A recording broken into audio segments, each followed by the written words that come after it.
Nord Stream 2. Nord Stream 2. Nord Stream 2. Nord Stream 2. Le mot est sur toutes les lèvres des acteurs de la crise ukrainienne. Mais de quoi s'agit-il au juste et qu'est-ce que vient faire ce gazoduc, même pas encore en service, dans la crise ukrainienne ? On a posé ces questions à Dominique Nora, journaliste à l'Obs. Elle résume en 5 minutes ce dossier diplomatico-énergétique explosif.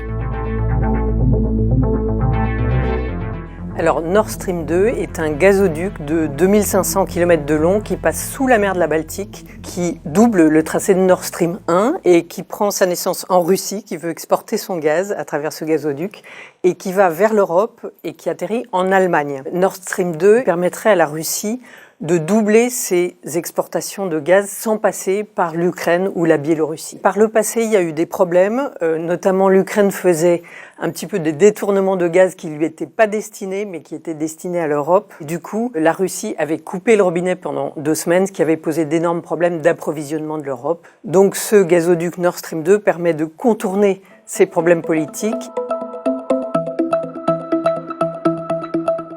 Alors, la Russie veut absolument que Nord Stream 2 soit mis en service pour plus facilement exporter son gaz à travers des contrats à long terme, ce qui est indispensable pour son économie, son équilibre économique. Et les Allemands sont surdépendants du gaz russe. 60% de leur gaz est fourni par la Russie. Et comme ils sont en train de fermer leur nucléaire et de arrêter d'avoir recours au charbon pour des raisons climatiques, les Allemands sont hyper dépendants du gaz russe. Alors Nord Stream 2, dès sa naissance, en 2006, a été très contesté par un certain nombre de pays, à la fois les États-Unis, qui pensent que c'est une concession à Poutine, et en même temps par beaucoup de pays européens qui sont contre la Russie, notamment la Roumanie, la Pologne, qui ne voulaient pas entendre parler de Nord Stream 2.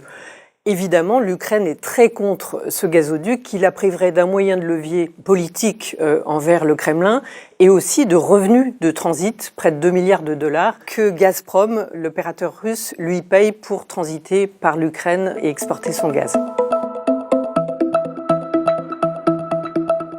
Au départ, l'idée d'utiliser Nord Stream 2 comme une sanction possible, c'est-à-dire de ne pas le mettre en service. Il faut savoir que Nord Stream 2, les travaux sont achevés, mais il n'a pas encore été mis en service. Donc les Américains et les Anglais ont commencé à dire on ne mettra pas en service Nord Stream 2 si la Russie devient plus agressive envers l'Ukraine.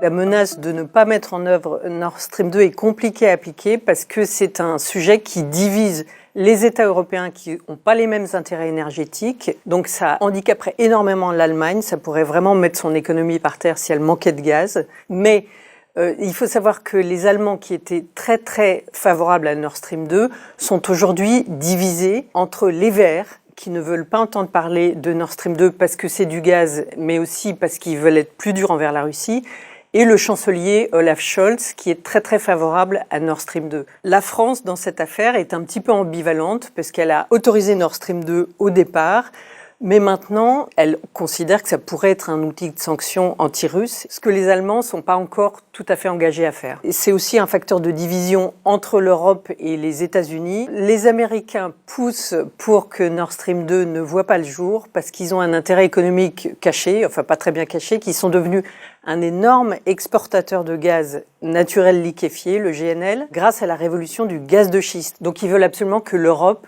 leur achète davantage de GNL, et donc si on a moins de gaz russe, on prendra plus de gaz américain. La menace de ne pas mettre en service Nord Stream 2 est une menace de sanctions sévères par rapport à la Russie, mais pour l'Europe, ça pourrait revenir aussi à se tirer une balle dans le pied, puisque ça provoquerait une crise énergétique majeure en Allemagne. Donc, au fond, tout le monde espère ne pas avoir à se servir de cette sanction. Et le risque, c'est si on ne donne pas Nord Stream 2 à Poutine, c'est qu'il fasse de la rétention, comme il a fait à l'automne dernier, de son gaz sur le marché libre, qu'il fournisse davantage à l'Asie, par exemple, qui est très demandeuse, et moins à l'Europe. Et on a vu à quel point ça fait monter les prix. Et donc, ça nourrit l'inflation, y compris en France, où on est moins dépendant du gaz russe. Mais nos prix de l'électricité sont calés en fait sur le marché libre où le prix du gaz explose et ça nourrit l'inflation. On a vu les problèmes que ça peut poser socialement en France.